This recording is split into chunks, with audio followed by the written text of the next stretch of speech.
ఆంధ్రప్రదేశ్ రాష్ట్రంలో ఆ రాష్ట్ర ముఖ్యమంత్రి వైఎస్ జగన్మోహన్ రెడ్డి మీద విజయవాడలో రాయితో దాడి చేసిన ఘటన తీవ్ర కలకలం రేపిన సంగతి మనకు తెలిసిందే. అయితే సీఎం జగన్మోహన్ రెడ్డికి సంబంధించినటువంటి దాడి కేసులో రిమాండ్ రిపోర్ట్లో సంచలన విషయాలు పేర్కొన్నారు పోలీసులు. కేసులో A1 అయినటువంటి సతీష్ రిమాండ్ రిపోర్ట్లో ప్రత్యక్ష సాక్షులుగా ఉన్న LW8, LW9 సమాచారంతో గుర్తించామన్నారు. అంతేకాదు కాల్ డేటాలోనూ సీసీటీవీ ఫుటేజ్లోనూ నిందితుడి కదలికలు స్పాట్లో ఉన్నట్టు నిర్ధారించినట్లు తెలిపారు. అన్ని ఆధారాలను సేకరించిన తర్వాతే నిందితుడిని అరెస్ట్ చేశామని, ఈ నెల 17వ తేదీన నిందితుడిని రాజరాజేశ్వరిపేటలో అరెస్ట్ చేసి అతని మొబైల్ ఫోన్ సీజ్ చేశామన్నారు. వైఎస్ జగన్ హత్య చేసేందుకు రాయితో దాడి చేశాడని రిమాండ్ రిపోర్ట్లో సంచలన విషయాలు పేర్కొన్నారు. సీఎం జగన్మోహన్ రెడ్డిని చంపాలని సున్నితమైనటువంటి తలభాగం మీద దాడి చేశారని రిమోట్ రిపోర్ట్లో వెల్లడించారు.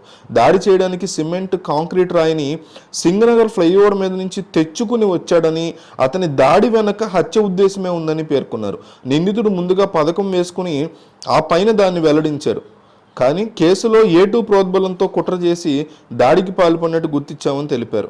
ఘటన జరిగిన రోజు రాత్రి 8:04 బస్సు యాత్రలో వివేకానంద స్కూల్ దగ్గర జనంతో కలిసి చేరుకున్న నిందితుడు ఆ తర్వాత జగన్ మీద రాయితో దాడి చేశాడని రిమాండ్ రిపోర్ట్లో పేర్కొన్నారు. వైసీపీ ఎమ్మెల్యే అభ్యర్థి వెల్లంపల్లి శ్రీనివాసరావు ఫిర్యాదు మేరకు కేసు నమోదు చేశామని వెల్లడించిన పోలీసులు నేరం తీవ్రతను బట్టి హత్యాయత్నంగా కేసు నమోదు చేసినట్టు తెలిపారు. మొత్తం ఈ కేసులో 12 మంది సాక్షుల వాంగ్మూలం నమోదు చేసినట్టు వెల్లడించారు.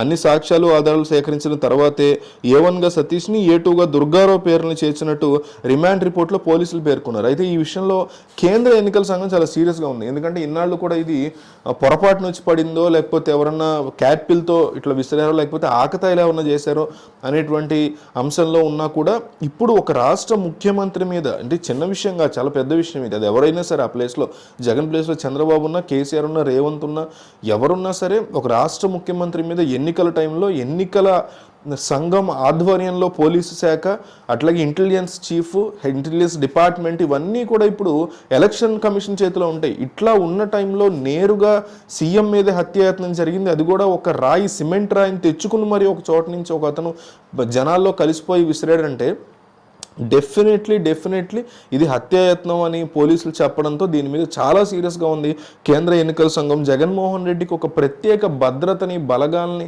డెఫినెట్లీ ఏర్పాటు చేయాలి అనేటువంటి ఒక స్ట్రాంగ్ ఫీలింగ్కి ఈరోజు ఎలక్షన్ కమిషన్ వచ్చినట్టుగా కొన్ని గంటల్లో దీని మీద నిర్ణయాలను కూడా ప్రకటించబోతున్నట్టుగా తెలుస్తుంది. Z+ కేటగిరీ ఉంటుంది ఇప్పటికే సీఎంకి.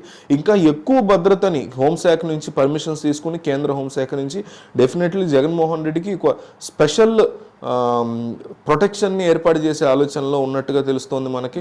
సో ఏం జరుగుతుంది ఏంటి అనేది మనం చూడాల్సి ఉంది. అయితే ఈ విషయంలో మాత్రం ఎవరైనా సరే ఈ జరిగినటువంటి అంశంలో జగన్ మీద జరిగినటువంటి దాడిని తీవ్రంగా ఖండించాల్సిందే.